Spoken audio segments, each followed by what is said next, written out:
안녕하세요, 달래입니다. 파이썬 버전 3.5에 추가된 타입 어노테이션이 점점 많은 파이썬 프로젝트에서 사용되고 있는 추세입니다. 정적 프로그래밍 언어에서 흔히 볼 수 있는 타입 체킹도 아니고 파이썬의 타입 힌팅은 도대체 무엇일까요? 이번 영상에서는 파이썬에서 타입 힌팅의 개념과 파이썬 코드에 타입 어노테이션을 어떻게 추가하는지 알아보겠습니다. 동적 프로그래밍 언어인 파이썬에서는 인터프리터가 코드를 실행하면서 타입을 추론합니다. 또한 파이썬에서 변수의 타입은 고정되어 있지 않기 때문에 개발자가 원하면 자유롭게 바꿀 수 있습니다. 제가 여기 터미널에 파이썬 인터프리터를 실행해 놨는데요. 제가 한번 보여드릴게요. 이렇게 n오라는 변수에다가 제가 1이라는 값을 할당을 해볼게요. 그리고 파이썬에 타입이라는 내장 함수가 있어요. 여기에 이렇게 n오를 인자로 넘겨보면요. 결과로 이렇게 int 자료형을 얻을 수가 있어요. 그런데 제가 이 넘버에다가 이번에는 이렇게 문자열 1을 재할당 해볼게요. 그 다음에 다시 이렇게 타입 넘버를 실행해 보면요. 이번에는 자료형이 이렇게 문자열이라고 나옵니다. 자바와 같은 정적 프로그래밍 언어에서는 이것은 상상도 하기 힘든 일인데요. 이런 코드는 사실 컴파일조차 되지 않습니다. 예를 들어서 자바는 아예 변수를 선언할 때부터 이렇게 앞에다가 자료형을 명시를 하죠. no에다가 이렇게 1을 할당을 하면요. 그 다음에 다시 이렇게 문자열 1을 그 변수에 할당하는 것은 할 수가 없어요. 이거는 컴파일 에러가 발생합니다. 자바에서는. 타입에 대한 파이썬의 유연함은 일회성 스크립트나 소규모의 애플리케이션을 빠르게 개발할 때는 큰 장점으로 작용합니다.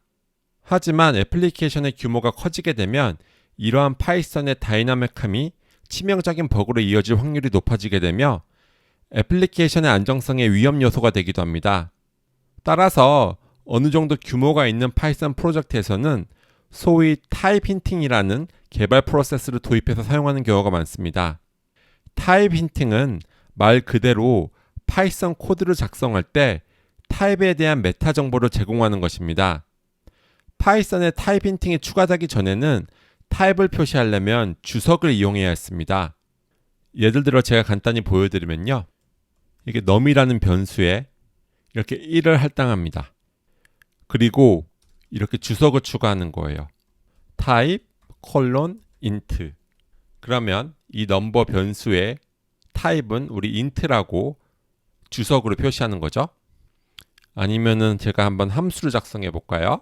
예를 들어서 이렇게 repeat라고 하는 함수를 작성해 볼게요. 첫 번째 인자는 message, 두 번째 인자는 times라고 하고요. 얘는 이렇게 메시지가 times만큼 들어있는 리스트를 받아낼 거예요. 그럼 여기 아래에다가 이렇게 마찬가지로 type 우선 인자에 대한 타입을 알려주는데요. str, int 그 다음에 반환 타입이요. list, str 그래서 문자열이 담겨있는 리스트를 반환한다고 알려주는 거예요. 그런데 이 방법은 코드를 읽는 이렇게 우리 개발자들한테는 약간의 도움이 될지는 모르겠으나 정해진 표준이 없고 일반 주석과 구분이 어렵다는 단점이 있었습니다. 반면에 타입 힌팅에서는 타입 어노테이션이라는 새로운 방법으로 파이썬 코드의 타입 표시를 표준화합니다. 제가 간단히 보여드리면 이렇게 주석을 사용하는 대신에 이렇게 변수 바로 뒤에다가 int라고 표시를 해주는 거예요. 함수의 경우도 이렇게 매개 변수 바로 뒤에다가 str, int 그 다음에 여기 뒤에다가 list, str 이렇게 표시를 해주는 거예요. 이렇게 타입 힌팅을 사용하면요. 우리 개발자가 보기 편할 뿐만 아니라 코드 편집기나 린터에서도 해석을 할 수 있도록 고안이 되어 있어요. 그래서 코드 자동 완성이나 정적 타입 체킹에 활용할 수 있습니다. 그럼 제가 지금 사용하고 있는 VS 코드라는 코드 편집기가 이 타입 어노테이션을 정말로 이해하고 있는지 한번 볼게요. 제가 예를 들어서 여기 넘버 변수의 값을 한번 문자열 1로 넘겨볼게요. 그럼 여기 이렇게 빨간 줄이 나오죠? 지금 뭐라고 나오나요? 문자열 1은 지금 타입 인트에 할당할 수 없다고 나오죠? 그러면 제가 여기 타입 어노테이션을 str로 바꿔볼게요. 그러면 이제 빨간 줄이 사라집니다. 왜냐면 문자열 타입 변수에 문자열 값을 할당하니까 아무 문제가 없는 거죠. 한번 이 리피트 함수도 호출해 볼게요. 제가 리피트라고 하고요. 첫 번째 인자는 하이라고 할까요? 두 번째 인자는 제가 여기 위에 있는 num을 넘겨볼게요. 그러면 여기 바로 빨간 줄이 보이죠? 지금 보면 여기 문자열 1은 지금 times라는 파라미터에 넘길 수가 없대요. 왜냐면 타입이 int여서요. 그래서 제가 이 인자로 넘기고 있는 넘버 변수의 타입을 int로 바꿔볼게요. 그러면 이제 여기서 빨간 줄은 사라져요. 그렇죠? 왜냐면은 int를 기대하고 있는데 제가 int를 넘기고 있으니까요. 근데 다시 여기서 빨간 줄이 나오고 있죠? 그래서 최종적으로 제가 이것을 문자로 해서 이렇게 정수로 바꿔주면 여기서도 문제가 사라지고 여기서도 문제가 사라집니다. 어때요? 참 유용하죠? 여기서 한 가지 주의사항은 이 타입 힌팅은 언어 레벨에서 실질적으로 어떠한 제약사항도 강요하지 않는다는 것입니다.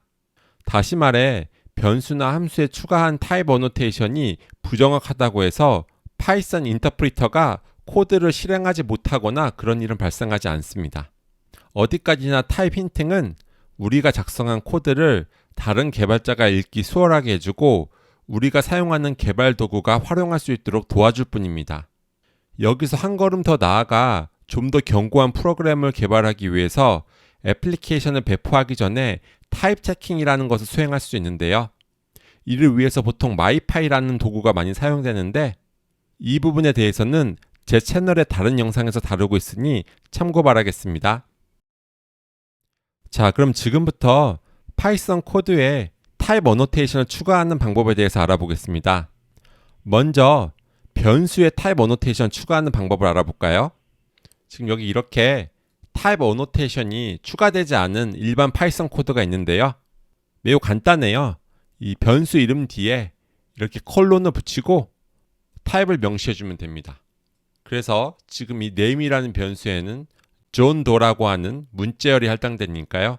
제가 이렇게 타입 어노테이션을 추가해 주었습니다.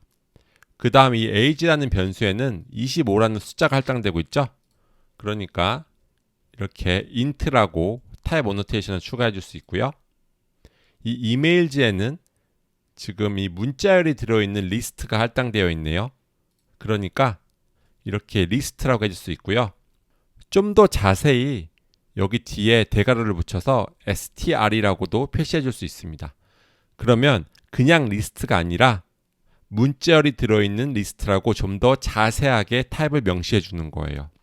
그런데 이 문법은 파이썬 3.9 버전부터 지원이 되거든요.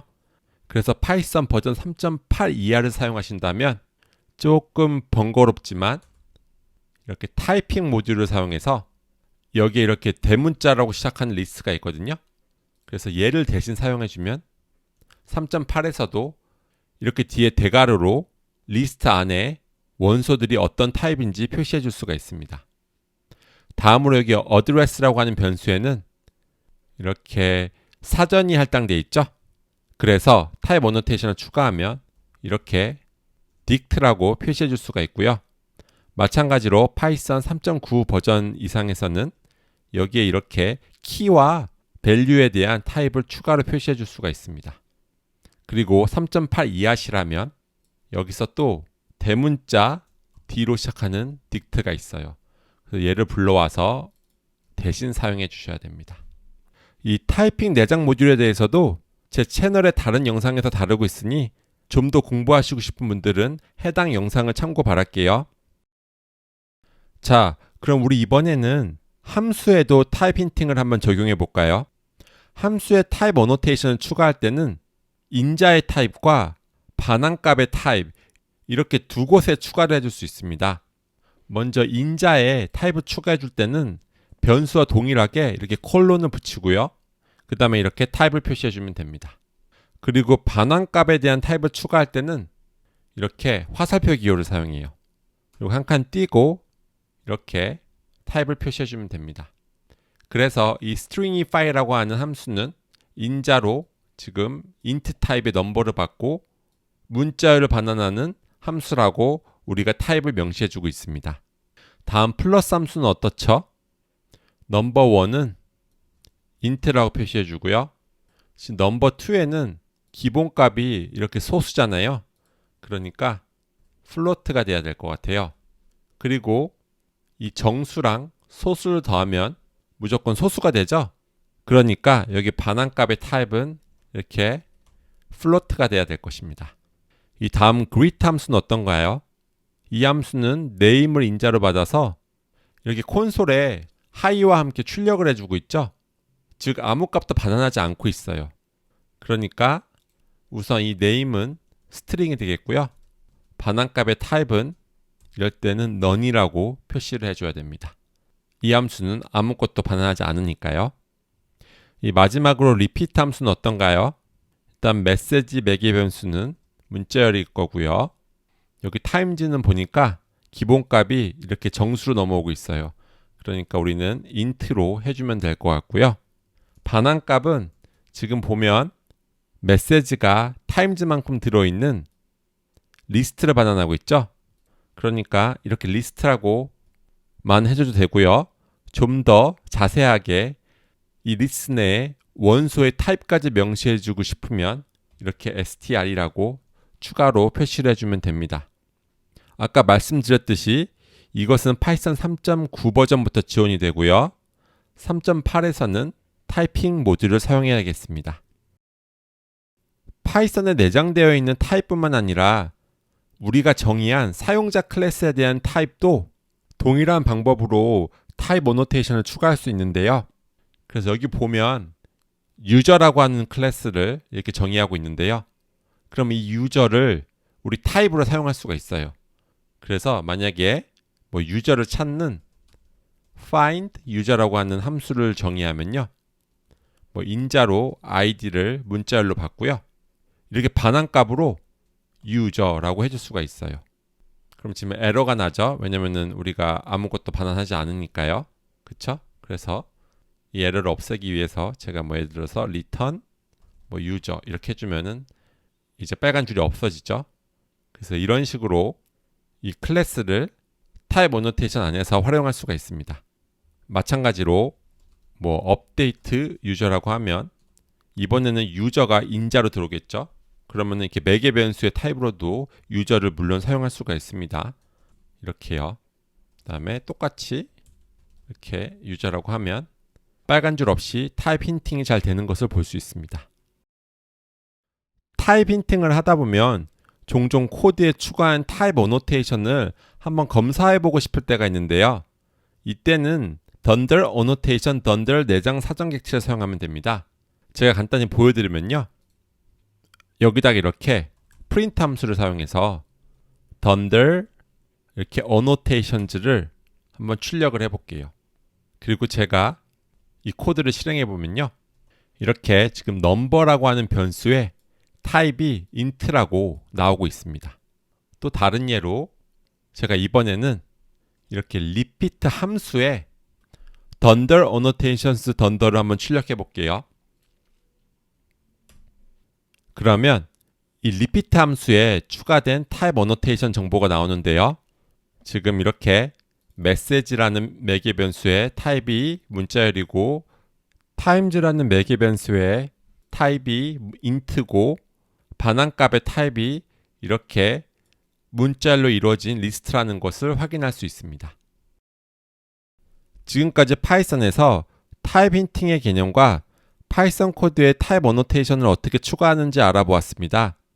타입 힌팅은 비강제적이고 선택적으로 적용할 수 있기 때문에 모든 파이썬 프로젝트에서 부담 없이 점진적으로 도입할 수 있습니다.